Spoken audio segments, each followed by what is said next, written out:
tout le monde, j'espère que vous allez bien. Alors voilà la nouvelle arrivée. Je me suis acheté ça, bah oui, je me suis acheté parce qu'on me l'a pas donné, on me l'a pas offert. Je me l'ai acheté comme un grand. C'est la CR Max. La valise CR Max, pardon, de chez Icar Soft.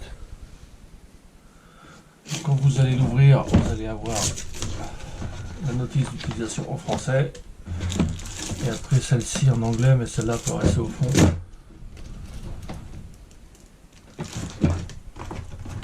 Alors il y a deux sites sur lesquels on peut l'acheter. Moi je me suis fait baiser comme un con. Il y a le site Icar Soft France et le site Icar Soft Europe. Et il y en a un des deux, c'est le même prix, hein, sauf qu'il y en a un des deux qui offre la rallonge en plus. Alors la rallonge c'est bien parce que quand vous avez la prise qui est dans le véhicule et puis que vous avez besoin d'avoir la valise à côté de vous pour voir les paramètres, les valeurs. Donc là qu'est-ce qu'on a? Et ben on a la prise pour le secteur pour recharger et puis la prise diag OBD. Donc normalement il y a sur un des deux sites, comme je vous dis, il y a une rallonge qui se met au bout de celle-ci. On appuie sur le bouton là-haut, mais bon, de toute façon de la présentation, il y a quelques vidéos qui circulent déjà. La mise à jour elle a déjà été faite. J'ai déjà regardé un peu. Mais bon, il y a quand même pas mal de bugs. Alors je vais pas critiquer, c'est pas des critiques pour critiquer, c'est des critiques pour... je vais essayer de voir si je peux faire remonter les infos pour pouvoir faire améliorer le truc. Donc voilà, vous avez les icônes diagnostic, service, mise à jour, l'atelier, info atelier, si vous êtes à votre compte, vous avez votre garage, pour mettre voilà, le nom de la société, l'adresse du garage, tout ça. Pareil ici pour le client. Là, le nom du client, l'adresse du client, etc. Donc là voilà, historique. Le jour où c'est qu'il y a la voiture qui revient, vous pouvez la retrouver. J'ai déjà essayé, j'ai déjà passé faire un essai sur une bagnole aujourd'hui.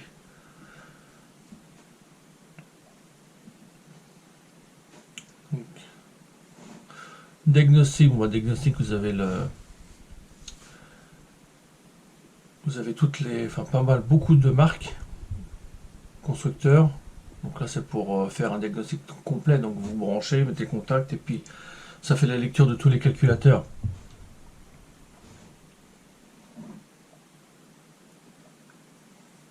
Là service, et si vous voulez faire si vous voulez faire par exemple, je sais pas, vous avez que des freins à faire, vous devez enlever le frein de parking, bon bah vous allez directement que dans le frein de parking.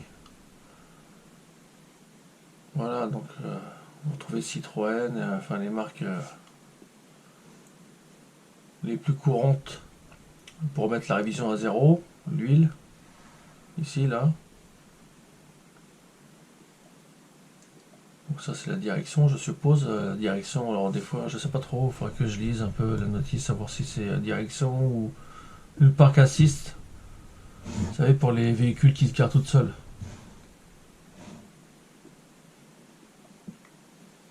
Là pour si vous changez le débitmètre ou un boîtier papillon pour le réinitialiser, la remettre à zéro, là c'est pareil, vous avez juste à choisir le constructeur de la voiture. Pour le FAP c'est pareil, filtre à particules, contrôler la batterie, là c'est l'ABS.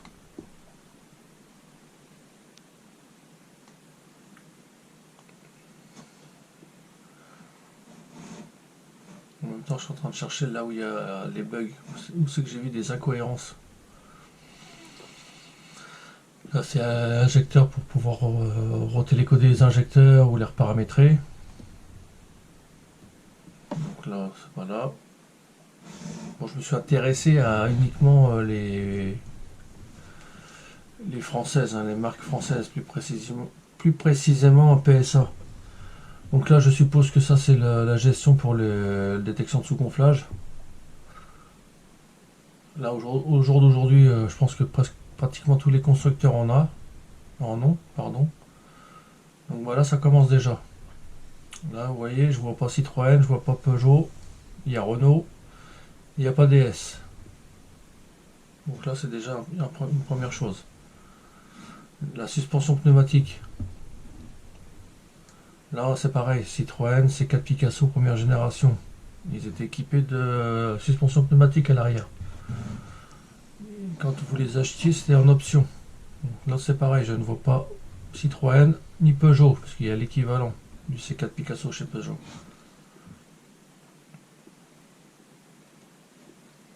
Donc là, voilà. On en était où? Bon, la clim, c'est pareil, la clim, je crois qu'il n'y avait pas grand chose comme constructeur. Voilà, il n'y a que ça. Bon, ça c'est pour les feux, je suppose. Feux directionnels, tout ce qui est gestion d'éclairage. Donc là c'est pareil, hein, les françaises, on les a oubliées. Le SP, ça je suppose que c'est le SP. Donc là c'est pareil. Pas de Citroën, pas de Peugeot, pas de Renault. Ça c'est pour aller dans le calculateur moteur uniquement, je suppose aussi. Bon là c'est pareil. C'est ça que je trouve un peu bizarre. Il n'y a pas de Citroën, il n'y a pas de Peugeot, il n'y a pas de Renault, pas DS. Là c'est pareil, là ça m'a choqué. Transmission, voilà, pour moi c'est pour les boîtes mécaniques. Quand on voit le symbole. Donc il n'y a pas de Citroën, et pourtant Citroën sont équipés de BVMP, les boîtes manuelles, boîtes mécaniques pilotées, je veux dire. Donc Peugeot, Citroën, DS. Quand vous faites l'embrayage, vous changez l'embrayage, vous voulez le moteur, il faut faire l'apprentissage de la boîte. L'apprentissage pour les rapports et l'apprentissage de la butée hydraulique. Enfin le point de léchage de l'embrayage. Donc là c'est pareil, il n'y a pas.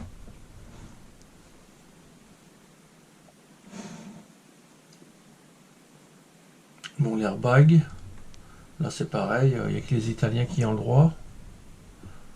Ça doit être pour gérer les sièges, si vous changez des sièges, des moteurs de siège ou... Non, je suppose que c'est la centralisation des portes. Là c'est pareil, il n'y a pas grand chose.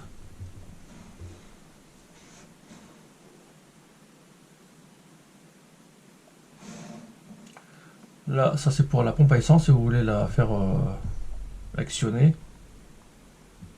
Donc voilà, malheureusement, il n'y a toujours pas ni Citroën, ni Peugeot, ni Renault. Ça, filtre à air, il doit y avoir certains constructeurs qui doivent avoir des paramètres spécifiques pour l'entretien. Donc par exemple Mercedes, je connaissais pas. La engine, là c'est pareil, ça c'est moteur tournant. C'est si on a besoin de faire des tests moteur tournant. Donc là c'est pareil. Les françaises, ils y sont pas. Et puis bah là, est-ce que c'est l'anti-démarrage? Est-ce que c'est le système de centralisation ou de main libre, démarrage main libre, enfin ouverture main libre? Là c'est pareil, il n'y a que 3 constructeurs. Et puis bon bah là il y a diverses. Donc c'est pareil, je sais pas. Donc voilà, de toute façon je ferai une vidéo en simulant des pannes sur un véhicule pour voir les paramètres, parce que c'est bien beau de faire une lecture défaut et d'effacer le défaut, mais s'il y revient c'est qu'il y a un problème. Donc voilà là pour ça. Bon là c'est les mises à jour mais sont déjà été faites. Je pense qu'il faut aller voir régulièrement. Alors, par rapport à la mise à jour, on va aller voir, je vais aller mettre sur l'ordinateur de mon fils et puis on va aller voir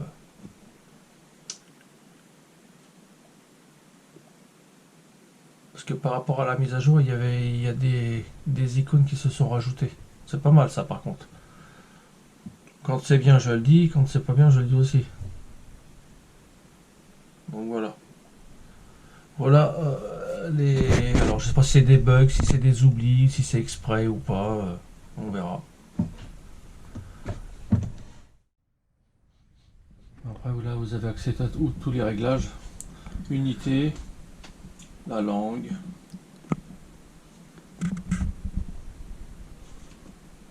Bien sûr avec mes gros doigts. Journal des données, ça c'est si vous avez besoin, vous avez un souci, je pense, capture d'écran ou les paramètres pour envoyer à la hotline pour gérer ça. Le Wi-Fi, la luminosité, l'écran de veille, vous pouvez choisir. Au bout de 5 minutes, il s'éteint. Au bout de 2 minutes, au bout de 15 minutes.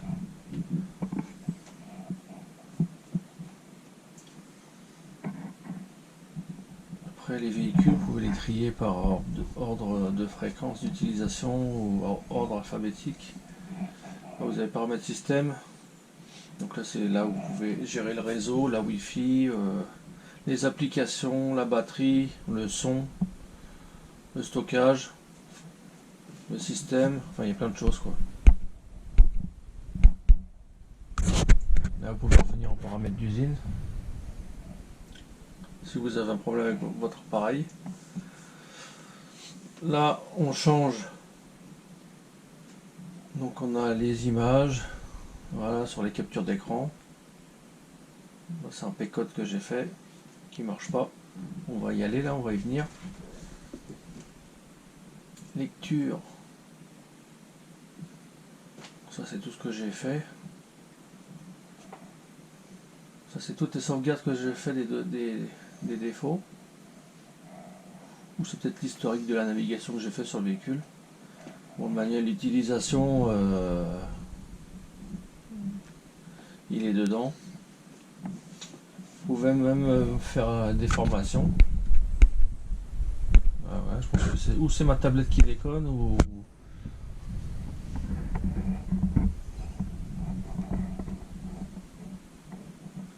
Donc est-ce que les bugs ça vient de ma tablette ou ça vient de signaler? Bah si j'ai un problème pour le signaler. Ça c'est pas mal l'emplacement. Où peut être les prises diagnostiques. Après vous avez d'autres onglets en bas avec le pouce. C'était où déjà? Non, c'était pas là. Alors ça devait être.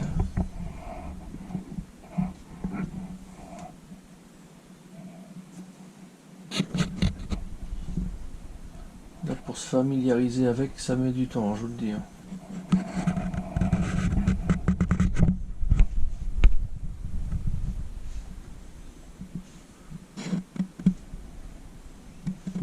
Code défaut. Mais c'est pas ça que je voulais faire.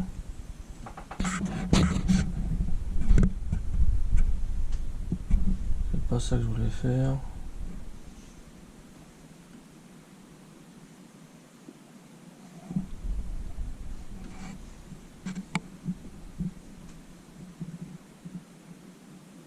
C'est pas ça non plus.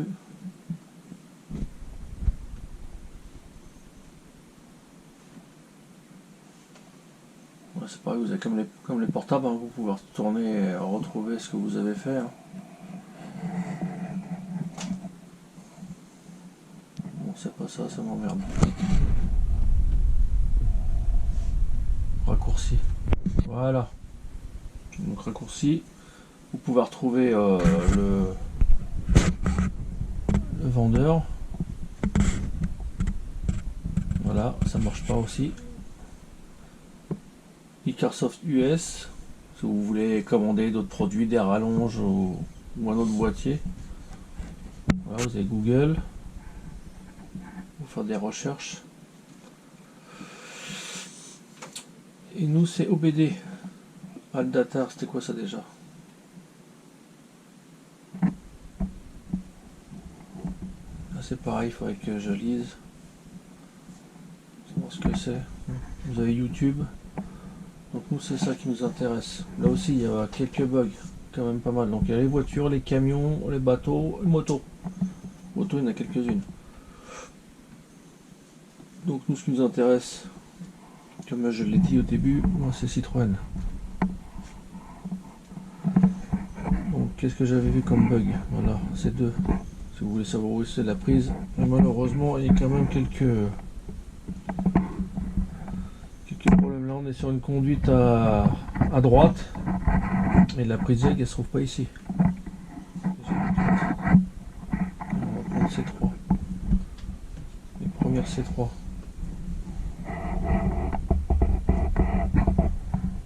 Là, C2, C3, les premières générations c'est les mêmes. Bon là c'est exactement la même photo que tout à l'heure.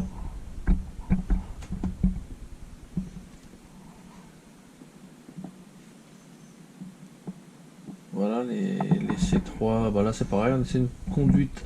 On est sur une conduite à gauche, donc en temps normal la prise jack est de l'autre côté. Elle n'a jamais été dans la boîte à gants. Donc ça aussi c'est, je sais pas.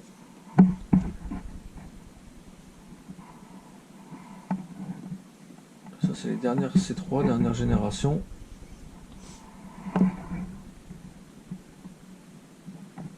Là on est sur une conduite à droite. Et elle pourrait se trouver à cet endroit là. Mais elle est pareil, c'est pas dans la boîte à gants.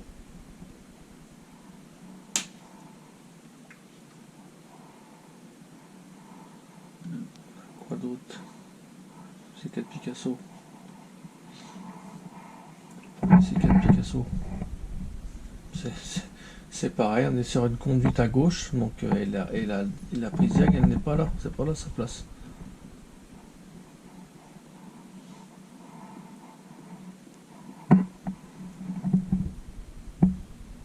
Là on est sur une conduite à droite.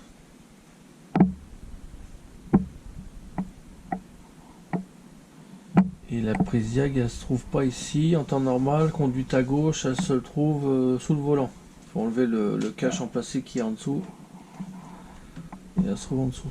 Donc il y a quand même des erreurs. Les C5, j'avais vu aussi quelques couilles.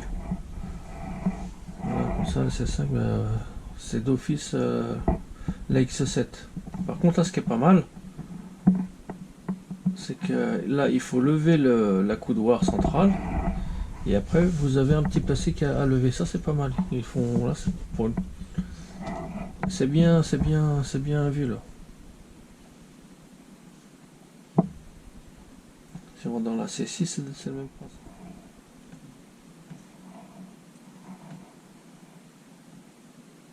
Là c'est pareil. Il faut lever la coudoir centrale et après le plastique il faut le décaler vers l'arrière. Vous avez la prise diagnostic qui est cachée juste derrière.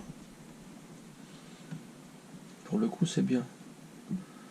Celui qui a besoin de savoir où c'est, mais bon comme j'ai dit hein, il y a des bugs donc il y a un peu des erreurs quand même. Des 5.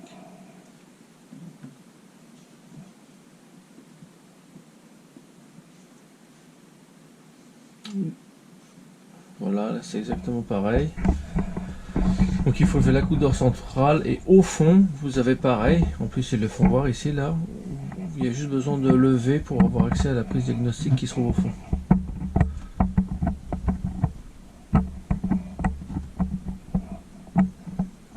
Donc là voilà pour les prises diagnostiques, hein, je ne vais pas tous les faire. La valise en elle-même elle est pas mal. Hein, il y a quand même des bugs. Moi je trouve qu'il y a des bugs. Des bugs ou des incohérences. Donc là voilà. Et après on va aller voir pour les codes défauts. Voilà. Pour savoir c'est quoi l'intitulé du P-code. Parce que là c'est un P-code. Ça représente un défaut mais il faut l'intitulé qui va avec. Donc là on va en mettre quelques-uns des P-codes. J'ai une liste devant mes yeux.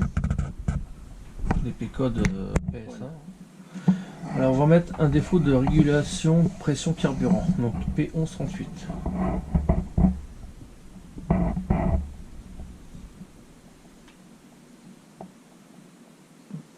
Si vous avez le défaut qui apparaît, sans savoir ce que c'est, donc P1138, bah, ça dit pas grand chose.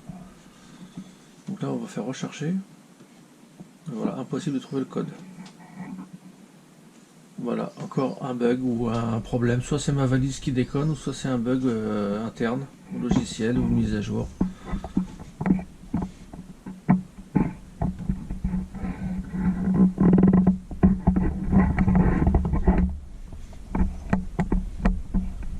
Voilà, on peut lire trois types d'erreurs, de code erreur, partie du système OPD. Voilà, je vais en essayer un autre quand même, parce qu'on va prendre les défauts qui sont assez connus. Un défaut, désactivation troisième piston, ça c'est pour les pompes de pression. Donc on va mettre P1135.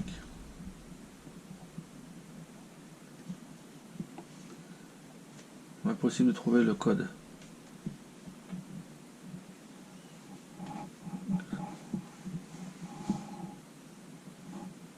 Voilà, défaut filtre à particules, ça aussi P, c'est quoi déjà? Défaut filtre à particules. P1447. P1447. Et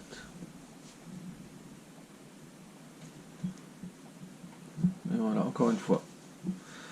Donc voilà, puis il y a encore, faudrait que j'essaye sur une voiture française si c'est écrit en français. Parce que j'ai fait une Chevrolet et tout était en anglais, donc voilà. Sinon dans l'ensemble, elle a l'air d'être pas mal. Franchement, mais c'est le problème des bugs. Voilà, je trouve qu'il y a quand même beaucoup de bugs.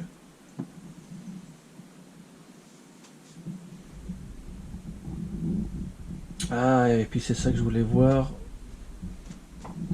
Alors on va aller voir. Alors voilà, sur le site Icarsoft France, vous avez la livraison gratuite et la rallonge OBD2 offerte. Et c'est là-dessus que je me suis fait baiser, moi. J'ai commandé sur un autre site. C'est sur Icarsoft Icarsoft Europe, je crois.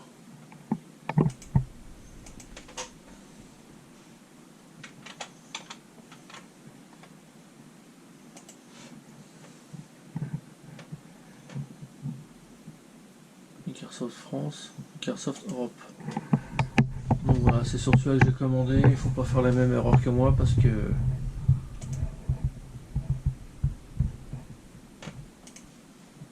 il y a uniquement, donc c'est le même prix que l'autre site, sauf que bah vous avez la livraison gratuite aussi, mais vous n'avez pas la rallonge offerte. Donc qu'est-ce que je voulais aller voir?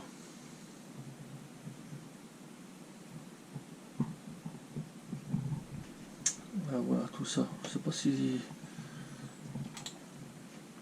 Merde.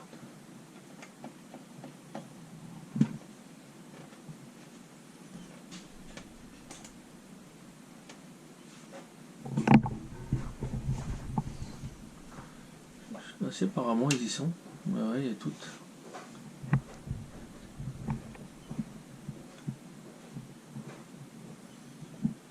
Ah non, il n'y a pas ça, le GR, je l'ai pas vu. Le GR. Sinon, moi, ils y sont tous. Bon, moi, j'espère que la vidéo vous a plu. De toute façon, je vais faire une autre vidéo, comme j'ai dit au début, sur un véhicule français, pour voir si on a les paramètres en français et puis les codes défauts en français. Je vais simuler des pannes et on verra ce que ça donne. Sur ce, bah, merci à vous et à bientôt.